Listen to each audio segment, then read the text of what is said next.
Hey everybody, welcome back to Magic Orthodoxy. My name's David, and this is a Magic Review.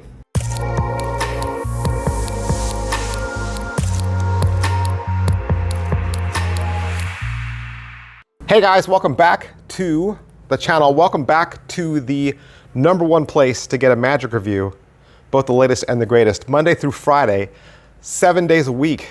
That's right. Did some top 10s over the weekend. Tell me down below what you guys think of that. You guys want me to keep going. Today we're gonna look at one from Jamie Daws. So if you don't know, I've reviewed a lot of tricks for Jamie Daws, and if you like tricks that are more mentalism, more spooky, more macabre themed, Jamie Daws is your man. He is the man. So today we're gonna look at Afterlife. Afterlife is 34 bucks, and what it is it's a story about a medium and how this medium used a haunted doll to speak to her, to get her the revelation. And you'll go through a series of cards that are actually Polaroids, and each Polaroid is of a different person. The Polaroids also include the person's name, what year they died, and how old they were when they died. And what you'll do is you'll have your spectator cut the cards as many times as they want. They select a card, they hand the deck back to you, and then you are able to tell them the name of the person, the year they died, how old they were when they died, the most prominent color in that picture, and perhaps even an object in that picture, like food, or a car, or the sky, or the sun. You'll be able to mention that as well. So you are not limited to one revelation or the other. You can mix and match. You could just reveal the name if you want. The sky's the limit, whatever you'd like. Would you like to see the cards? Personally, now I have gotten into the habit of saving all of my packaging. So I always save my trick in the package because that way I never forget what the trick is called or who created it. I always have access to the link. The worst thing you want to do is post a picture of the cards outside of the box and there's no instructions and you're asking Facebook, hey, does anybody recognize this trick? How many times have you seen that post? So inside, there's no tuck case, so you probably will keep these tied up in a rubber band. There's also nothing on the backs. They're just gloss Polaroid pictures. And as you can see, each picture is a little different, depicting the person in various states. So they do look like they're randomly shot pictured, right? Some black and white, some in color, some close, some far away, either a posed picture or an action shot. You get plenty to choose from. All right, so is the trick what I thought? The only thing I think I guessed at was that it was some sort of stack, right? And yes, it is a stack. You will put the cards in stack. They are not hard to put back into stack. There's a very self-intuitive method to put everything in stack. You will also get a crib. So some of the information you don't have to remember. In fact, your starting off point will immediately give you the name of the person. So your crib will reveal the name no matter what. So beginner, before we even talk about math or what's involved, if you're a beginner, you don't like memorizing, you don't like math, you could at least get this trick and instantly reveal the name. You could stop there or you could keep going, but you can reveal the name with the crib with no problems. They are well made. They do feel exactly like Polaroids. There's a little bit of setup to them just to rough the surfaces up just so that they glide more easily. You can or don't have to do it. It's up to you, really. I mean, over time, they'll wear themselves up, really. As far as the video goes, the video is 46 minutes.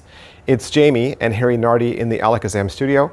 They're gonna talk about what you get, how to set it up, how to do your reveals. They'll go through each one, and the crib, mnemonic, or math that is involved. And yes, it is a combination of all those devices. You're pretty much gonna learn the entire routine in 20 minutes. And then throughout, Jamie Daws is gonna test Harry on each one of the different equations or mnemonics. After that, they're gonna walk you through some different handlings. They'll cover a table and a no table option, and they'll give you some other options for your cribs. Pocket space, it's just that little stack of cards. Keep it, carry it, however you like. You could keep them all wrapped in a rubber band. You could keep them all in a little Ziploc bag. but you want the crib to be included. The crib is already an envelope, so that's one of the things that you'll probably want to take with you as well. Angles-wise, there's nothing to see. You're going to hand the cards to the spectator. They're going to cut them, right? They're going to handle them. You could also fan the cards for the spectator if you were worried, and they could select one. You could do it that way too. And as far as inspectability goes, I mean, they're going to have one at least in their hand. They'll be able to see it from front and back, and it's just as gimmicked as any of the other cards, so there shouldn't be anything to find. As far as slicing difficulty and how difficult this is, I did mention that the first reveal can be done with a crib, so there's no difficulty there. To get the age and the year that they were born is not math, but it is counting. So it's a counting sequence that works in connection with the alphabet. So A equals 1, B equals 2, etc. Then there's the color and the object mnemonic, and those are familiar to some who've seen some of the other types of tricks. They're the same.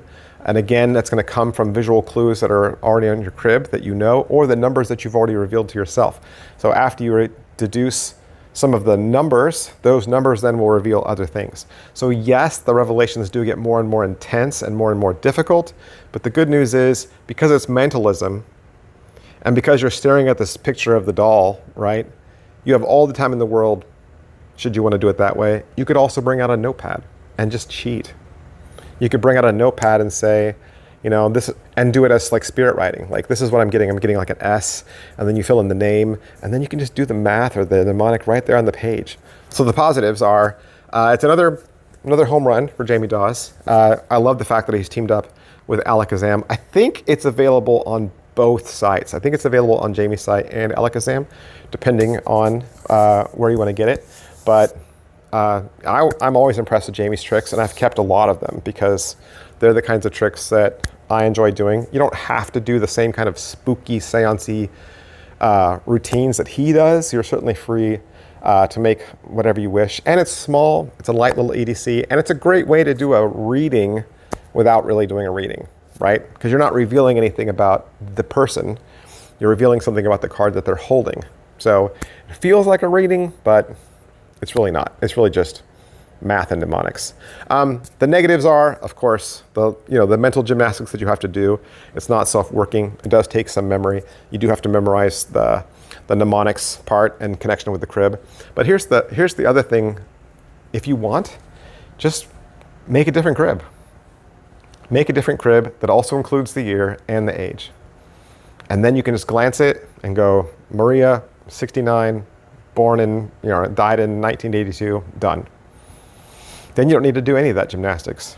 Just put it on the crib. And if you don't want to retype the crib, just handwrite it. No one's supposed to see the crib anyway. So if no one's supposed to see the crib, what difference does it make if you put extra information on there, right? Save yourself the headache. Just write on the crib with a Sharpie marker or a pen and be done. Make it easy for yourself. Give yourself that extra leg up, that extra cheat. I think the other reveals, the color and the object, I think the magic gearheads that love that kind of stuff, I think they'll get a lot out of that. But if you're a beginner and you just want to go as easy as possible, like I said, either just reveal the name or just give yourself a leg up and just write the other pieces of information on the crib as well. It's not going to hurt anything or change anything. So you might as well just go for it. Like I said, it's $34. And big, huge thanks to Jamie Daws and Alakazam for allowing me to have this so I could do the review for you. I'll see you guys next time. Bye. Hey, if you've been enjoying the content here on this channel, I've got something seriously exciting for you. For just $2 a month, that's right, less than a cup of coffee, you can become an official channel member and unlock a treasure trove of exclusive content. As a member, you'll get instant access to over 700 members-only videos. That's right, hundreds of hours of deep dives, behind-the-scene moments, bonus content, and more that you won't find anywhere else. It could be an extra magic review. It could be opening a box and showing you exactly what the gimmick looks like. It could be showing you the markings on a marked deck. There are head-to-head battles where I pit two similar tricks together. I'm going to show you my EDC, share my pattern for certain tricks, and I even have magic tutorials. Plus, it gets even better because I drop 2 brand new exclusive videos every single week just for members. That means the content never stops, and neither does the value that you're getting for just $2 a month. It's a simple way to support the channel and return to get more of the content that you already love and appreciate. So go ahead, hit that join button down below, and I'll see you on the inside.